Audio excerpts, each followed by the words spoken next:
की वीडियो हम क्लास 10 का पाठ ए याद करेंगे। कहानी की तरह से चलो सुनते हैं और याद करते हैं।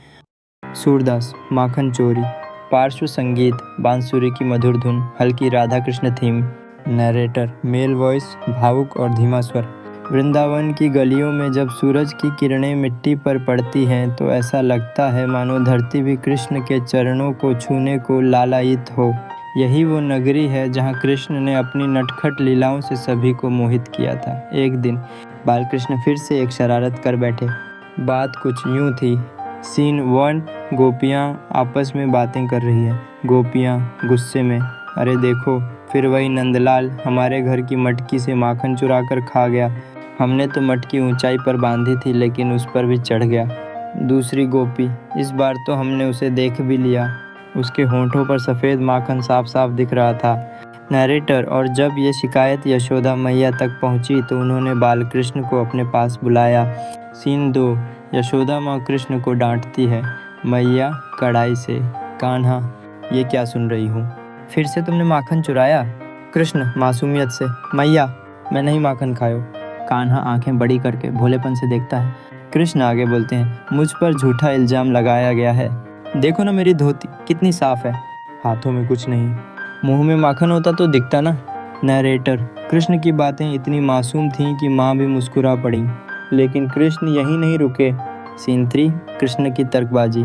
कृष्ण, मैया ये सब गोपियाँ झूठ बोल रही है। असल में उन्होंने ही मुझे पकड़ लिया और जबरन माखन मेरे मुंह में डाल दिया।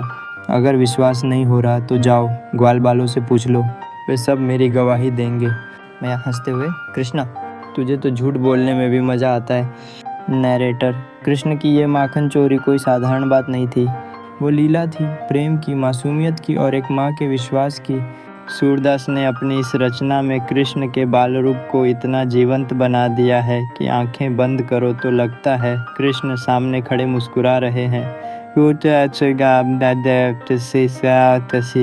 बैकग्राउंड में कविता के पंक्तियाँ। नरेशन ऑफ द पोएम, भावयुक्त उच्चारण।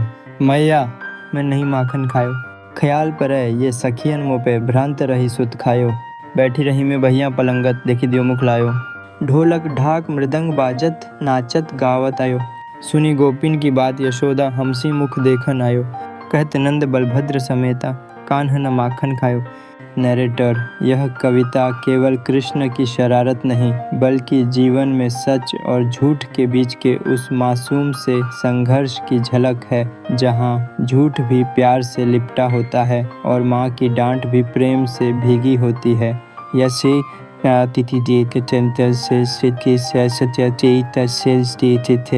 स्क्रिप्ट के अंत में टेक्स्ट दिखाई दे। जय श्री कृष्ण। अगर आपको यह कथा अच्छी लगी तो वीडियो को लाइक करें, कमेंट में राधे राधे लिखें और भविष्य के लिए सब्सक्राइब ज़रूर करें। पार्ट 1, सूरदास, मैया मैं नहीं माखन खायो। प्रश्न और उत्तर। प्रश्न 1, सूरदास द्वारा रचित इस पद में बालकृष्ण किस बात से इनकार करते हैं? उत्तर, सूरदास द्वारा रचित इस पद में बालकृष्ण यह स्वीकार नहीं करते कि उन्होंने माखन खाया है। वे अपनी माँ यशोदा को तरह तरह के बहाने और तर्क देकर स्वयं को निर्दोष सिद्ध करते हैं। वे कहते हैं कि गोपियाँ झूठ बोल रही हैं, उन्होंने ही जबरदस्ती उनके मुंह में माखन डाल दिया। प्रश्न 2, कृष्ण अपनी सफाई में कौन कौन से तर्क देते हैं?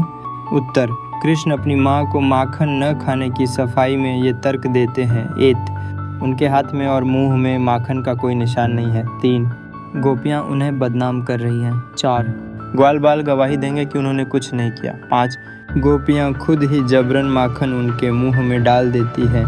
प्रश्न 3, सूरदास के इस पद में बालकृष्ण का स्वभाव कैसा चित्रित हुआ है?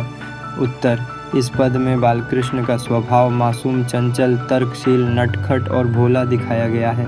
वे बहुत ही मासूमियत से अपनी माँ को बहलाते हैं और अपनी बात को सच सिद्ध करने के लिए बाल सुलभ तर्क प्रस्तुत करते हैं। प्रश्न 4, इस पद की भाषा की विशेषताएं क्या है? उत्तर, इस पद की भाषा ब्रज भाषा है जो उस समय की लोक भाषा थी। इसकी विशेषताएं सरलता और मिठास, बाल भावना और मातृत्व को प्रभावी ढंग से प्रस्तुत करना, भावात्मक और चित्रात्मक शैली, प्रश्न 5, इस कविता का मुख्य संदेश क्या है? उत्तर, इस कविता का मुख्य संदेश यह है कि माँ और पुत्र के बीच का प्रेम, बालकों की मासूमियत और ईश्वर की लीलाओं की मधुरता अत्यंत भावुक होती है। यह पद नटखट बालकृष्ण की लीला के माध्यम से निर्दोषता और प्रेम के अद्भुत दृश्य प्रस्तुत करता है।